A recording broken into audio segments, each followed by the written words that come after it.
What's up, everyone? Andy Linton here, back here with another review, and this time I'm going to be covering Star Trek, the 2009 reboot. Now, growing up as a kid, I didn't like Star Trek at all. I thought the shit was cheesy, I thought it was stupid, I just didn't care for it at all.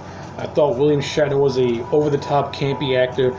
I didn't like the premise of Star Trek at all. I thought it was just a bunch of goofy nonsense. I grew up more as a Star Wars fan than I did a Star Trek fan.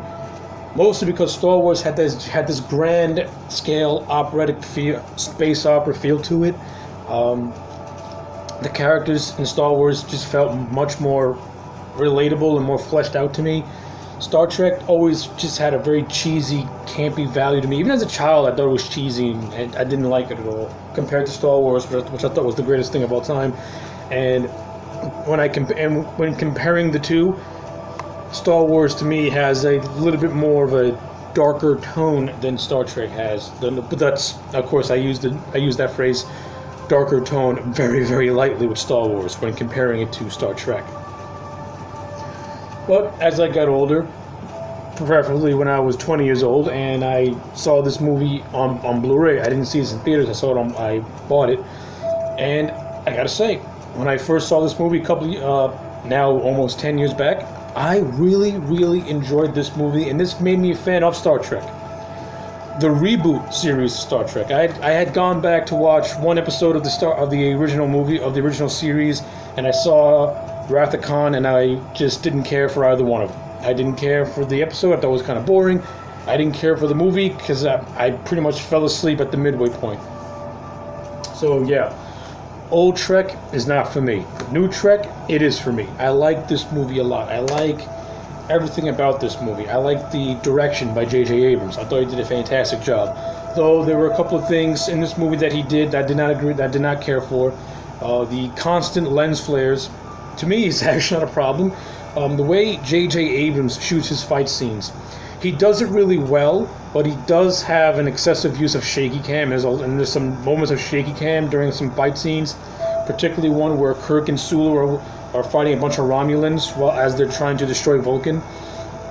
And there's shaky cam in that scene. I didn't like it at all. It really distracted me from what was going on with the actual fight scene between the characters, which is a big point taker for me because I'm not a big fan of shaky cam in movies. But I thought for the rest of his action sequences, he did a fairly good job. The story of this movie is pretty good, actually. I like it a lot. It's connected to the original series, but it manages to stand on its own 2 feet.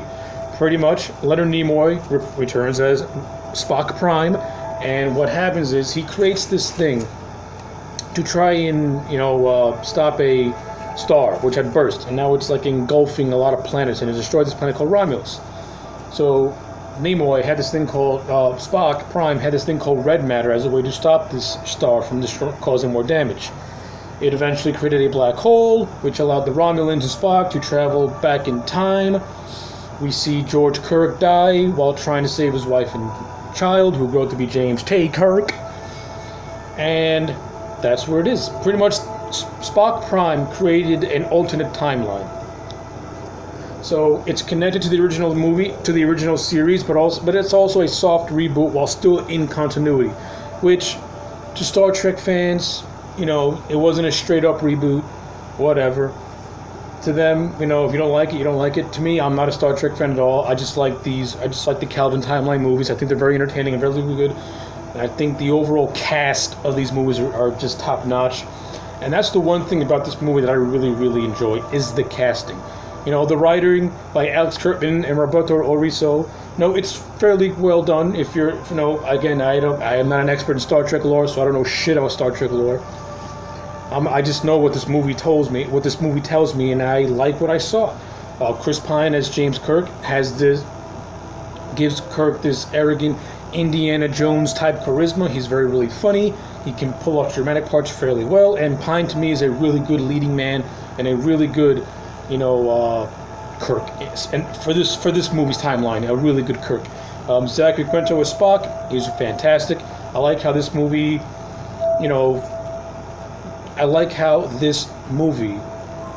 developed Spock and the conflict he has with his human side and Vulcan side. I thought it was really well done. Really, really well done. Liked it a lot. Zoe Saldana plays Uhura. I like her. I like Zoe Saldana, and I also like the romance that this movie did between her and Spock. And I also, I also like and I also like the efforts of Kirk trying to get with Uhura before he joined Starfleet. I thought that was pretty fun too, and I like how those two have like a nice thing going throughout the movie where they develop a mutual respect for one another after Kirk and Aurora. After Kirk is just trying to sleep with Uhura, then of course they eventually become allies as the movie progresses, and their bond kind of tightens a little bit, which I thought was pretty cool too. Anton Yelchin plays Chekhov. He was funny as well. Simon Pegg plays Scotty. He's hilarious. Eric Bana plays the character of Nero, and who is the Romulan that destroys Vulcan and is the one that Spock was chasing to the black hole.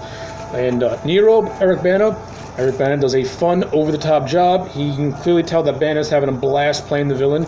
He's over the top. He's campy. Knowing the little I know about Star Trek, a lot of the villains are always campy.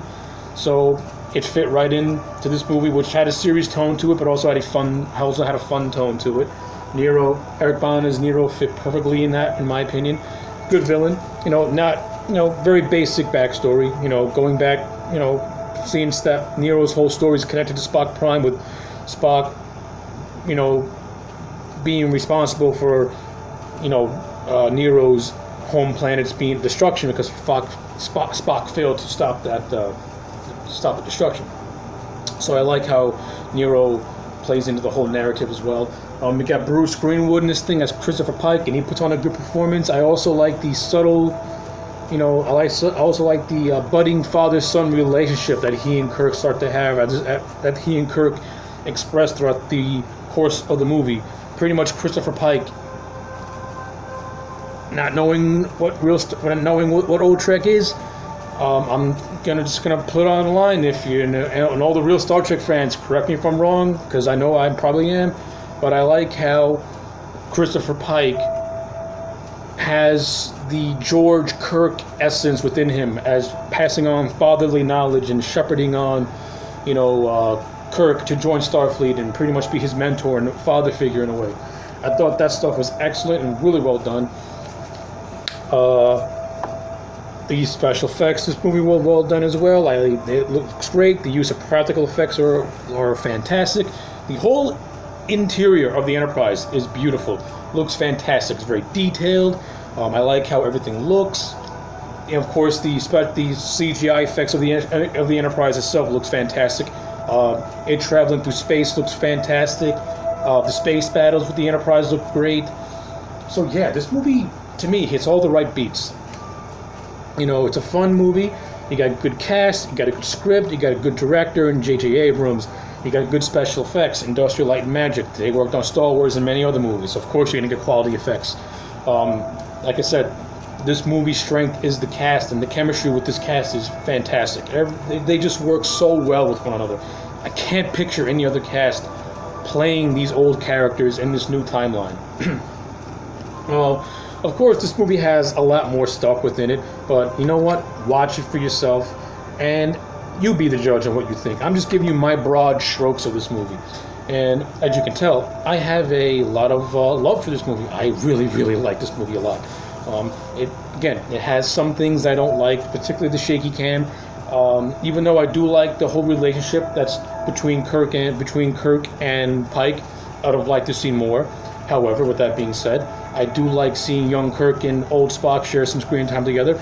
I do like the relationship of Kirk and Spock having a rocky start where they don't like one another. It got as far as to Spock pretty much marooning Kirk on a planet, and he nearly gets killed before Spock Prime saves him. I like the interaction between young and old Spock at the end of the movie. So yeah, at the end of the day, I'm going to give Star Trek a solid 9 out of 10. It's a great movie. It's fun, good directing, good writing, phenomenal cast. If you have not seen Star Trek Reboot, see it. I think you'll enjoy it a lot, especially if you're not a Star Trek fan like me, and this is your introduction to Star Trek. It's a really good modern update of Star Trek, my opinion. And of course, to all you old Star Trek fans, let me know if you like or hate this movie in the comment sections below. Like the video, subscribe to the channel, and I'll check you back next time for more. Later.